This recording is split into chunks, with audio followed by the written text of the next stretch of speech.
Hello and welcome to Ferris Sports Update. I'm your host, Rob Bentley, and thanks for tuning in. On our first show of the second semester, we'll check in with the nationally ranked Ferris State men's and women's basketball programs. We'll also talk Bulldog hockey as well with an update here today. We'll start first, though, with men's basketball, and joined by head coach Andy Bronkema. Coach, welcome back to the show. Thanks, Robert. I know it's been a while since we've caught up here on the show, and obviously you played a lot of games since then, but off to a great start here at 13-3 overall this season. It's a good start. Obviously you want to try to win them all, but we've won our fair share of close games, lost a few too. But you're on a path to trying to get as good as you can be. So, and you don't really know how good you can be. So you just imagine it, and you try to get better every day. You try to think about new things that you can try to help the team with, or present to them, and try to be as good a coach and coaching staff as you can to set them up for success. But I still think there's a lot of things we can get better at, and our potential, we certainly haven't reached it yet. So we're just going through that process, and we're here in the second semester and going through the GLIAC. It's no easy task. Obviously, you had a bunch of veteran guys coming back this year, and maybe what's the attitude, the effort of those guys kind of been like here at this point of the season? Attitude's been great, and effort's been great. Execution, some room to work there, and just gelling together. Some room to work there. We've had a couple one-year guys come into the system. Some guys that were in different roles last year that are maybe a little more healthy this year, or a little bit more used to the system, and then guys that have been in and out this year with some injuries. So, just kind of reshuffling the deck all the time. So looking forward to maybe some consistency here in the second semester, and I think that'll help us out. But we can't complain at all about the attitude and about the effort. That's been outstanding, and that's the best place to start. Let's go to the highlights. We'll start first this past weekend at Michigan Tech on Thursday, and kind of like hockey, the Bulldogs had to battle not only some opponents but some weather conditions here on the road. Yeah, well, I'm always on record saying I like going up to the UP. They're enjoyable trips. They're certainly a lot of fun for us, and on these conference trips we travel with the women's team, and we get along with them really well, and I just think it makes for a lot of fun. It's very challenging though. To play at these schools and play on the road, and these long road trips, they're challenging, but that's what our guys enjoy too. It's just high level competition. I thought Michigan Tech has been a little injured, and they're still young, and they had a lot of high expectations for this season, and they got off to a little slow start, but it really hasn't fooled anybody. We all know what they're capable of doing, and they have a couple of the top players in the league and guys that know their roles. So I thought they played one of their best games of the year against us, and mostly proud of our guys for just kind of sticking in there and being in position at the end to make a play and give us a shot to win, which we did. Obviously, we just saw a basket at the other end from Owen Hardy. A bunch of different guys have been able to give you contributions on the offensive end. Yeah, we just haven't settled into our exact roles just yet. Pretty much everybody knows a little bit what they're trying to do. Ethan's been great for us offensively. He's picking up his defense. Real proud of him there. Owen's one of the younger guys playing in our rotation. You just mentioned him. A lot of energy, and his best basketball is ahead of him because he's just got a lot of developing to do with his tools also. But in this particular game, just thinking back here, a lot of credit to Michigan Tech, just the way that they defended with physicality, the way they rebounded, and their determination, to get a big win here and get rolling. Obviously, as you go down the stretch here, down 8 with 4.5 minutes left, and you get a game winner here in the closing seconds from Ethan. Yeah, a lot of things needed to line up to close the game out right. We switched the press up a little bit, and got a couple steals, a couple runouts, a couple stops, and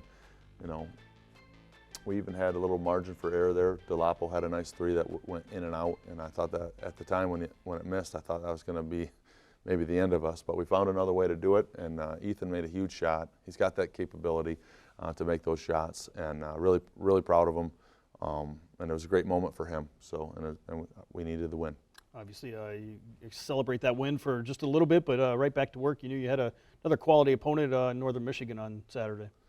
Yeah, our celebrations, there's excitement, but we just never been a celebrate it type of team. We're on to the next game. We know what the road trip is. It's 2 games, so it's a complete business trip by those standards. So, we're going into Northern Michigan. They're first in the league, and we want to give them everything that we have at their place. And you know, this is a game where we played pretty well and held the lead most of the game, and then didn't execute great down the stretch, and they made the plays and they won the ball game. So I thought it was.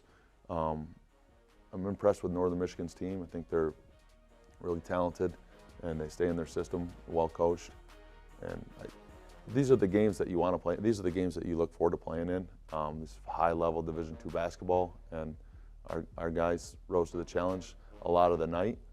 And the good thing is we played with them, and you know, we're right there. We just need to make a few more plays, get a little bit better, but you know, we're right there with the top teams in the region, and that's encouraging. We just want to find a way in the next few months here to get better and meet them again. Obviously, I led most of the way, as you mentioned, 90% of the game here, and had the lead here in the first half. But as good teams do, they rallied, and we're going to make a game of it. Yeah, they rallied, and you know, a couple good shots we had at the end. We just missed a couple free throws, and they converted their free throws. So, you know, look, two teams like this, you know, it's coming down to the wire. Neither team give up.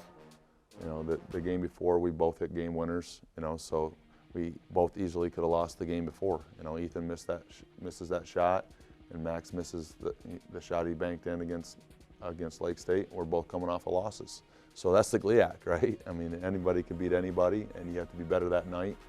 And it's a 40-minute game, so we weren't able to finish this game. And you know, it's one of those games where you're not as disappointed after you watch the film. You say, hey, we got some of the things that we wanted to get. We just didn't maybe make them, or a couple balls didn't bounce our way. And then you also look at it and say, wow, Northern Michigan's pretty good. And you give them credit, and then you just, you know, love up on your guys and encourage them, and try to coach them better. So here we are, trying to get better. Obviously, out here going down the stretch, they certainly made the plays they had to in the closing seconds to have a chance to win the game. Yeah, I thought so. You know, some errors really. I mean, the double team there to give up the dunk, and then you know, a couple errors defensively. You know, just too lazy on the switch here. It was a friendly roll, but he makes big shots, and we know that. So too lazy on the switch. Didn't handle the ball screen on top real well. One time we didn't switch, and the other time we didn't drop coverage at all. And then there was a couple foul calls in there that, you know, they were pressing the issue and they got the call, so the aggressor goes to spoils. Obviously, you put this game behind you, and now right back to work, taking on Davenport on Thursday night at home, and Grand Valley State. Two big games again here in the GLIAC at home this weekend. Yeah, you know what? I feel like personally, I put wins behind me. You know, losses, I carry those with me, so I remember all the losses. You know, and they don't feel good. And any, you know, coach out there knows what I'm talking about, and all of our fellow coaches and in the league and fellow friends in other leagues. I mean, it's they know it just sticks with you. You know, you just don't like the feeling, but that's sports. You know, if you can't handle it to a certain extent, you got to get out, because you know that is a possibility every night you take the floor. So for us, it's just getting better. You know, that's what can cleanse you. That's what can heal you. It's just the process of getting better, and then really just loving up your players, because they hurt too. You know, after losses, and you know, winning's not a birthright. So we got to try to earn it, and the outcome is the outcome. Well, Coach, thanks for the time, and best of luck as you host Davenport Thursday night, Grand Valley on Saturday afternoon. All right, Robert, thanks. We'll be back with more Ferris Sports Update right after this.